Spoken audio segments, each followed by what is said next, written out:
Hey guys, Pastor Greg Locke here. You know, the liberal media wants you to believe that your voice doesn't count. But I'm here to tell you unapologetically, ladies and gentlemen, your voice does make a difference. Do you realize that this November is the election of our lifetime? And that is certainly not an understatement. The election of our lifetime, the most important election that we've ever been up against. And yet, the last election, 17 million plus evangelical Bible believers stayed home and did not vote. Do you realize, ladies and gentlemen, how ignorantly foolish that is? Our voice matters. They're afraid of our voice. That's why they want you to remain ignorant to the facts and stay home and do nothing.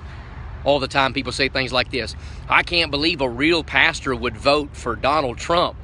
The real question is, how could a real follower of Christ vote for Hillary Clinton? It's not just that I'm voting for somebody. Hey, I'm voting against someone. And you and I are going to stand before God for the voice that we used or the lack of the voice that we used. Everybody wants to complain, but nobody wants to be the light in the world. Listen, there's going to come a day when you're going to be glad that you stood up and stood out, spoke up and spoke out. Let's take this country back for righteousness' sake. We could have in the White House who we wanted if we would not be ignorant and lazy, and we would get up and we would go and we would vote according to biblical principles. What are you going to say when your pastor gets locked up in prison because he continued to preach against the LGBT lifestyle? You could have had a vote to help him remain free. What are you going to say when they come for the guns? You could have had a vote, but you stayed home.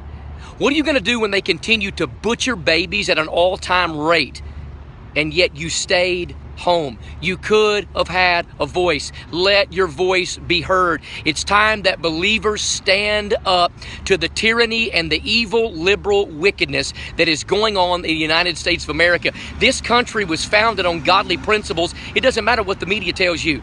I don't care what the public schools have now been taught to teach. This nation was founded on Judeo-Christian principles, and it's time that God's people stand up and vote. Shame on you if you're just going to stay home. Well, I don't want to pick between the lesser of two evils. Well, guess what? You're going to have to.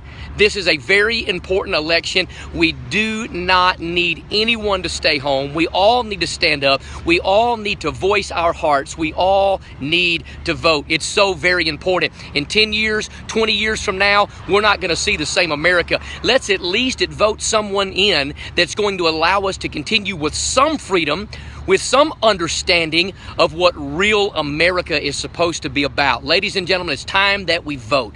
Don't stay home. Let's pray, let's fast, let's seek the face and favor of God, and let's get out to the polls this November and let's vote, let's vote, let's vote. Let your voice be heard. You don't get to complain if you're not going to get up and voice your heart and voice your opinion. Let your voice be heard. It's time for believers in America to vote.